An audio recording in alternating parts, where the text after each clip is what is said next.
Yo creo que lo primero que hay que decir es que una de las reformas más importantes a la Constitución de las últimas décadas, creo no exagerar si digo esto, fue precisamente la reforma en materia de telecomunicaciones. Era una reforma muy esperada, muy prometida, muy diferida y muy relevante para consolidar las dinámicas democráticas más allá del ambiente y del aspecto electoral. ¿Por qué digo esto? Porque una buena regulación en materia de medios es una condición necesaria para que una sociedad democrática pueda expresarse, pueda intercambiar información, pueda tener acceso a informaciones diversas, pueda tener la posibilidad de incidir en la agenda pública a través de los grandes medios de comunicación. Y en ese sentido la reforma era una reforma debida, era una reforma de segunda generación, era una reforma, creo que podemos decirlo así, orientada hacia la consolidación y ya no hacia la transición democrática. Y finalmente la reforma llegó, y la verdad es que muchos nos sorprendimos para bien, yo me incluyo entre ellos, por el contenido de las modificaciones constitucionales. Fue una reforma que sentó las bases en la Constitución para en verdad tener un nuevo modelo de comunicación, un nuevo modelo de radiodifusión, un nuevo modelo en materia de televisión e incluso un nuevo modelo de comunicación en materia de redes sociales.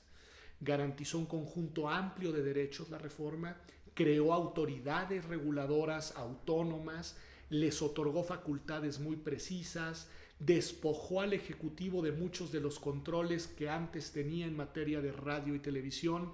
contempló figuras como la preponderancia y la dominancia para que los grandes medios que hoy monopolizan o duopolizan el espectro radioeléctrico tuvieran o pudieran ser objeto de acotamientos y de regulación. En fin, sentó una serie de bases que permitió decir que esa era la reforma en materia de telecomunicaciones que el país necesitaba y que estábamos esperando. Reforma en materia de ley secundaria, las modificaciones en materia de ley secundaria se tardaron en llegar,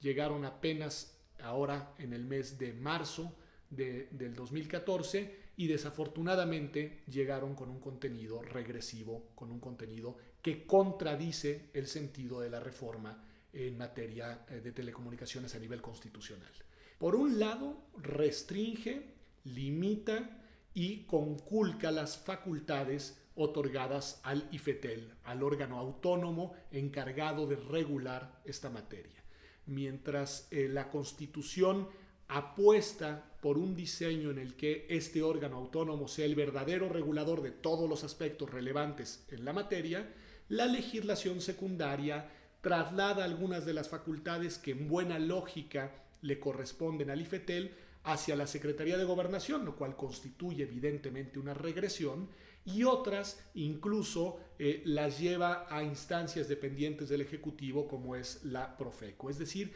hay una distorsión del modelo. Apostamos constitucionalmente por un modelo de autonomía regulatoria y en cambio en la legislación secundaria se quiere volver a trasladar parte de la regulación y parte de las decisiones en la materia de nuevo a la sede del Poder Ejecutivo Federal. Esto me parece que además de ser contradictorio con la Constitución, potencialmente inconstitucional, es contradictorio con la lógica del diseño que se propuso y de la apuesta que se llevó a cabo. La reforma constitucional no solamente estuvo orientada a una regulación distinta de los medios privados, sino que también a la apuesta por otras alternativas, incluso algunas vinculadas con una producción nacional independiente, robustecida, otras orientadas hacia las radios comunitarias, que son muy importantes para las comunidades, sobre todo indígenas, y otras bases que también prometían una nueva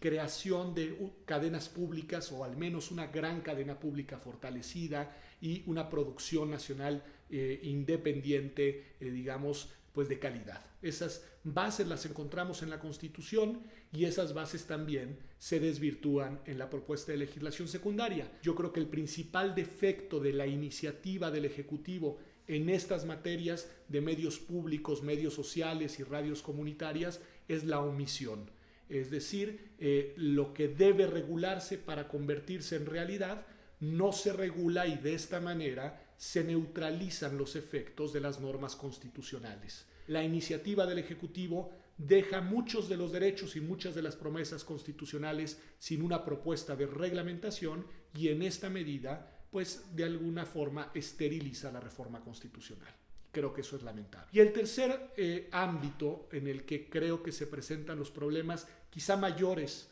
de esta iniciativa tiene que ver ya no con el diseño de comunicación de radio y televisión, ya no con las reglas, digamos, del modelo contenidas en el artículo 28 de la Constitución, sino tiene que ver directamente con nuestras libertades. Hay un conjunto de disposiciones en esta iniciativa que, de ser aprobadas, potencialmente pueden lesionar nuestra libertad de expresión, nuestra libertad de intercambio de información, nuestra libertad de acceso a la información. Estas libertades están contenidas en distintos artículos de la Constitución, pero particularmente en el artículo 7º, que entre otras cosas prohíbe cualquier tipo de censura previa a la información y que ofrece una serie de salvaguardas para estas libertades fundamentalísimas en cualquier contexto, pero sobre todo para una democracia. Una democracia sin libertad de expresión, sin libertad de información garantizadas, es una democracia que se desfonda, es una democracia que está sostenida en realidad en pilares de arena, es decir, que tiende a desmoronarse. Y esto es lo que esta iniciativa lamentablemente propone. ¿Por qué lo digo?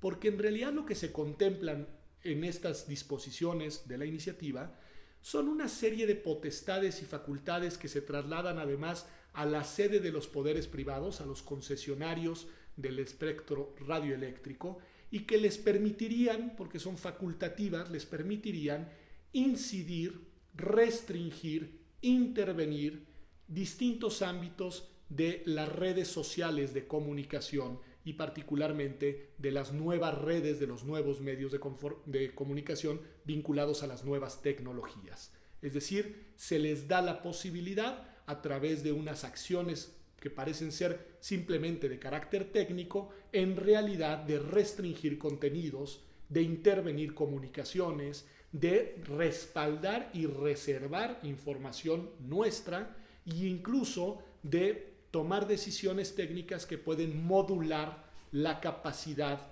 de intercambio de información a través de las redes. Y esto es sumamente grave porque restringe libertades, pero también porque vulnera nuestra privacidad potencialmente y porque además fortalece a los poderes privados en su capacidad de lesionar nuestros derechos. Y esto creo que es muy, digamos, peligroso y que hay que decirlo con toda claridad, es incompatible con cualquier proyecto democrático y constitucional.